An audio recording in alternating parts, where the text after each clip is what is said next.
What do you say to those families who say, listen, we can't afford to pay $4.85 a gallon for months, if not years. This is just not sustainable. Well, what you heard from the president today was a clear articulation of the stakes. This is about the future of the liberal world order, and we have to stand firm.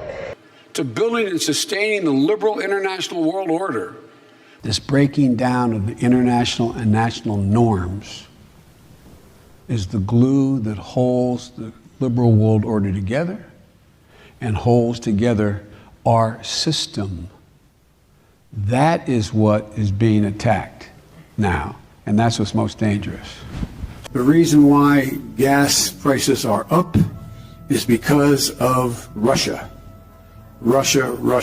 Would there be any place for fossil fuels, including coal and fracking, in a Biden administration?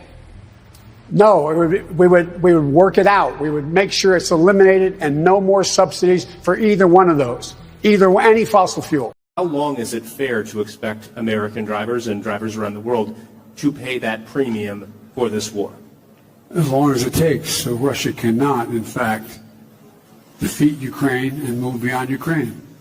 And since then, we established a liberal world order, and that hadn't happened in a long while. A lot of people died, but nowhere near the chaos. And now is the time when things are shifting. There's going to be a new world order out there, and we've got to lead it. We don't fight for the liberal world order, for our allies, and for these values as an act of simple charity. The first 2 years of the Trump administration demonstrate that President Trump is not undermining these institutions, nor is he abandoning American leadership. Quite the opposite. In the finest traditions of our great democracy, we are rallying the noble nations of the world to build a new liberal order that prevents war and achieves greater prosperity for all. Liberalism, as we've known it, cannot survive for long, but it can certainly reinvent itself and adapt to new realities. The great advantage of liberalism over other ideologies is that it is very flexible and undogmatic. So there is a good chance that liberalism will again make a comeback, if it knows how to reinvent itself. You know President Biden extremely well, and this is a really important moment for his administration, needing to pass comprehensive legislation. And even within the Democratic Party, there seems to be some divide. How do you think he is handling this particular moment? What must be what?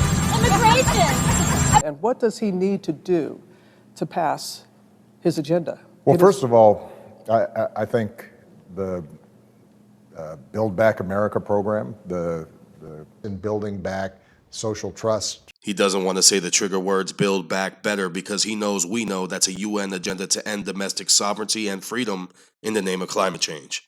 Screw your freedom. The full Obama agenda of building back better. Build back better, blah, blah, blah. Green economy, blah, blah, blah. People would ask me, knowing what you know now, do you wish like you had a third term?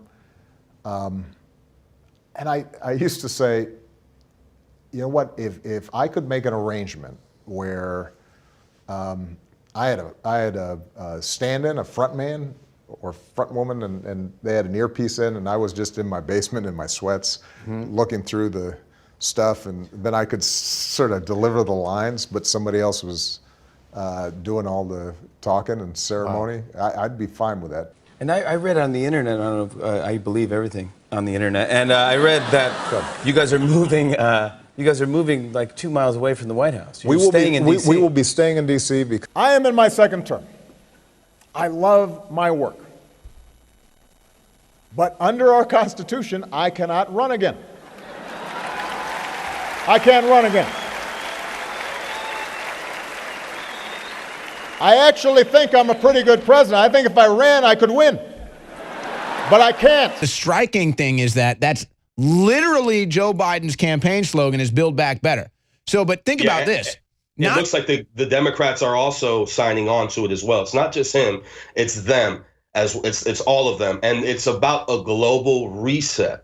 World Economic Forum, they're talking about it as well. This is the agenda, Americanism versus globalism.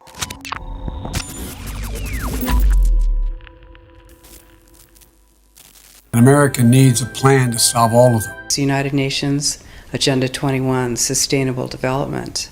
And as I'll be talking about tomorrow, it is the inventory and control plan. Inventory and control of all land, all water, all minerals, all plants, all animals, all construction, all means of production, all food, all energy, all information, and all human beings in the world. This is the dystopia. People were voting them out in Australia, we're voting them out here, and so the globalists said, let's just bring in Operation Lockstep, which is an authoritarian corporate plan to establish world medical dictatorship with the World ID. And it's here, and they're making their move, and if we don't resist it, we will be totally enslaved. This is their satanic, anti-human, post-human religion, and any church promoting it, you know, has got a devil in the pulpit. I'm done, I'm pissed, and I'm not putting up with it anymore.